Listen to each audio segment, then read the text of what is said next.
Alors un PSE, c'est un plan de sauvegarde de l'emploi. Ce sont en réalité les mesures d'accompagnement social qui permettent d'éviter les mesures de licenciement économique ou d'accompagner les mesures de licenciement économique pour en réduire les effets, qui doivent être mises en place dans les entreprises, pour faire simple, de plus de 50 salariés qui envisagent plus de 10 licenciements sur une période de 30 jours.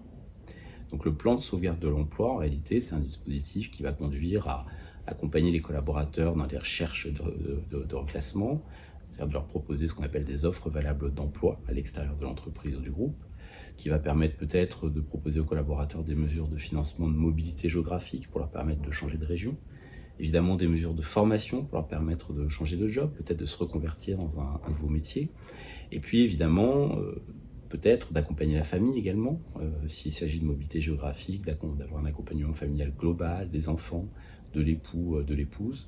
Bref, un dispositif complet qui coûte évidemment un certain prix en fonction des moyens de l'entreprise ou du groupe. Et donc ce PSE, c'est la manière dont l'entreprise va pouvoir accompagner, quand elle ne peut pas faire autrement, les mesures de licenciement économique.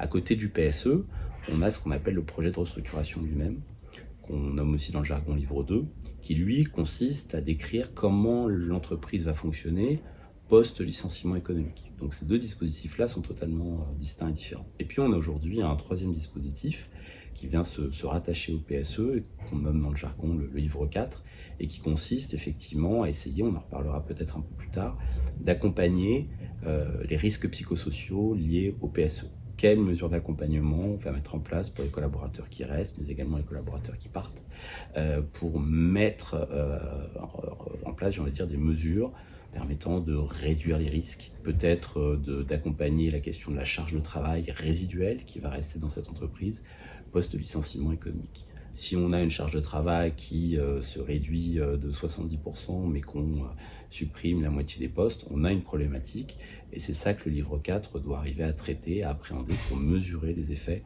en termes de risques psychosociaux de ce qu'on appelle le PSE.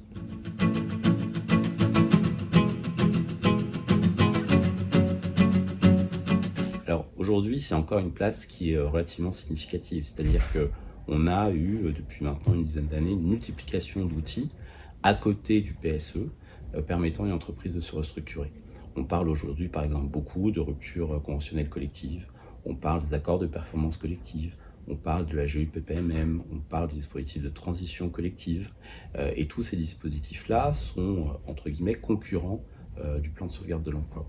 Le plan de sauvegarde de l'emploi, qui très souvent est accompagné de mesures de licenciement contraint, parfois de départ volontaire, mais aussi de licenciement contraint, reste un dispositif efficace et particulier qui permet à une entreprise, dans un délai qui est aujourd'hui finalement relativement court, de se restructurer, de supprimer des postes et de licencier des collaborateurs parce qu'elle n'a pas d'autre voie que celle-ci.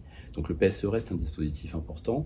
On a eu fin d'année 2023, au deuxième et troisième trimestre de l'année, un accroissement important dans le contexte qui est le nôtre de crise entre guillemets inflationniste et puis immobilière, un accroissement important du nombre, de l'augmentation de licenciements économiques et en particulier le PSE, ce qui montre bien la vivacité du dispositif.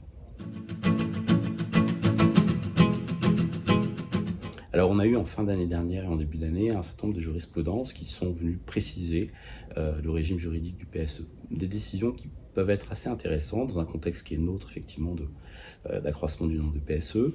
Un certain nombre de décisions de justice, notamment du Conseil d'État, mais également la Chambre sociale de la Cour de cassation, puisque les deux juridictions aujourd'hui ont une compétence partagée sur ces sujets-là. Alors s'agissant de la Cour de cassation, on a notamment des décisions qui sont venues préciser l'application des critères d'ordre. Les critères d'ordre, ce sont les règles que vous allez mettre en application pour déterminer quels collaborateurs dans une catégorie professionnelle déterminée vont être visés par la mesure de licenciement économique. Et la Cour de cassation est venue préciser des choses qu'elle avait déjà dites, mais de manière un peu différente, et notamment par exemple l'idée que les critères ne pouvaient pas être discriminatoires. Un exemple, par exemple, elle est venue indiquer que donner un nombre de points différents en fonction du nombre d'enfants n'était pas un critère pertinent à retenir s'agissant des critères d'ordre. On a également des décisions assez intéressantes du Conseil d'État qui sont venues compléter ce qu'on savait, ce que je disais tout à l'heure, notamment sur les risques psychosociaux, en indiquant que l'administration et le juge administratif, lorsqu'ils contrôlent le PSE, doivent s'assurer que des mesures concrètes et précises sont prises en matière de risques psychosociaux. Donc il faut effectivement que l'employeur, au moment où il met en place son processus de restructuration, s'attache au point de savoir qu'est-ce qu'il met en place pour accompagner les collaborateurs. Est-ce que j'ai une ligne à un psychologue ou à une assistante sociale? Est-ce que j'ai des mesures d'accompagnement psychologique plus fortes que ça? Est-ce que j'ai des dispositifs d'accompagnement au stress? Est-ce que j'ai de la formation, de la prévention?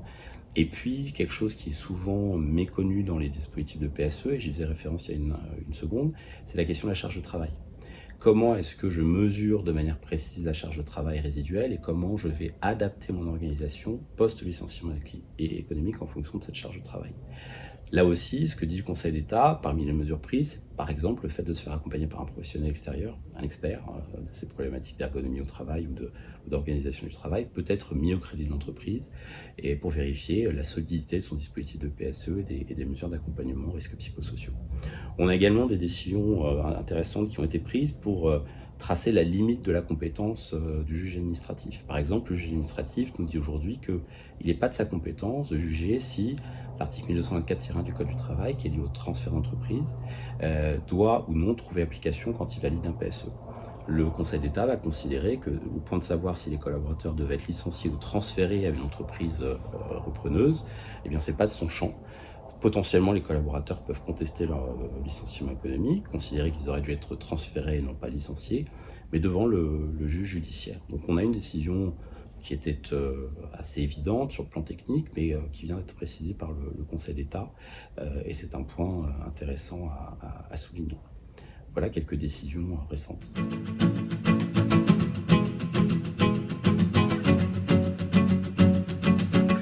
Oui, je le disais, la question de la charge de travail est souvent une question qui est mal évaluée et mal appréhendée.